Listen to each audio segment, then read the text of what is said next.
The views expressed on the Jerry Cahill CF podcast are that of Jerry Cahill and guests, and not necessarily those of the Boomer Esiason Foundation.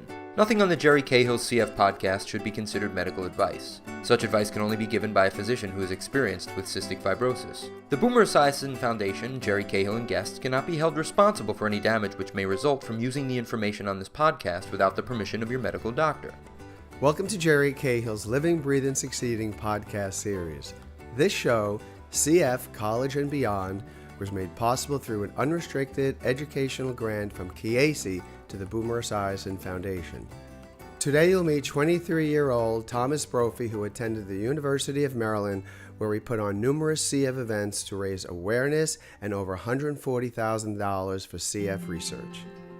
Hi, my name is Tommy Brophy. I'm 23 years old. I was diagnosed with cystic fibrosis when I was 6 months old. Growing up with CF was tough at times, but I had a very supportive family and a really great support system. I kind of matured a little bit more quickly than I think most people, in that I always had to be ready to take care of my CF first, and I didn't go out as much because I was taking care of it. It was just something that I had to deal with on a daily basis, but staying active really helped a lot with that. It helped keep my lung function up and allowed me to stay a part of school and connected to all my friends. I played sports my entire childhood. Up until and through high school, I played intramural basketball, and then I graduated and then attended the University of Maryland, where I worked for the lacrosse team as a student manager. When I first got to college, I didn't realize that I would have as much free time as I did, and I didn't realize that my studying would take me a lot later into the night as it did. So learning how to manage that time is probably the most important thing, because you have a lot more free time and freedom in college than you do in high school. Doing my treatments in front of my friends was a little awkward at first, but I got used to it pretty quickly, and so did they. They were all very understanding, and they knew what I had to do. I started to walk at the University of Maryland because after I got there, I realized there's not a big CF fundraiser here, so I decided to start a walk after talking to one of my good friends, Connor. We started the first CF walk at the University of Maryland, and I've continued it since then, raising over $140,000. This is just one small piece in the giant puzzle of trying to find a cure for CF, and every little bit helps, so if people can donate $2 or $3, $4 or $5, it all adds up. My goal in fundraising is to find a cure for cystic fibrosis.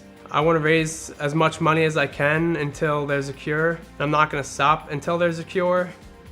I'm very open about CF and talking to anyone and everyone about it. I think it's something that's important, and the only way we're going to grow awareness is by talking about it. So I figure I'm going to take advantage of my social skills and my willingness to talk. I'm going to try to spread the word as much as I can and try to improve the future for CF patients.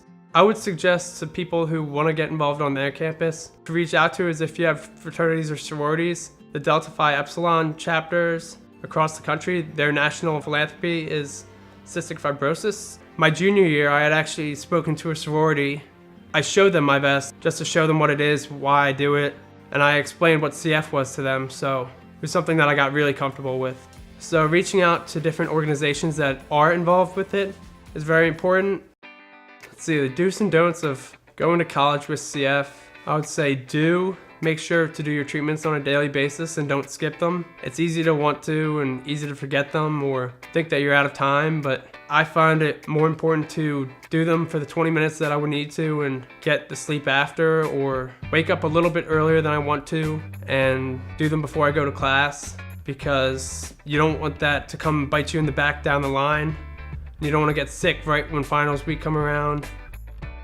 Another important do is to exercise. It was always important for me, and it helped keep my lungs healthy. It would help me clear out mucus, and it would always be a good barometer of where I stand health-wise. If I'm feeling healthy, if I'm feeling sick, I could sort of tell when I would work out and physically exert myself, how my lungs were doing as well. So it's kind of a good checkpoint. My drive for doing my meds on a daily basis just comes from the down feeling that I get when I have to go in the hospital and go on IVs, and how I know that I don't want to be there, and how if I do my treatments on a daily basis, it'll help prevent that. I know that the life expectancy for CF is still only around 40 years old, and that until there's a cure for it, I'm gonna have to keep fighting on a daily basis. So it's not gonna go away as far as I know. I'm just gonna fight as if it's not, and I'm gonna keep giving it my all on a daily basis just to keep living.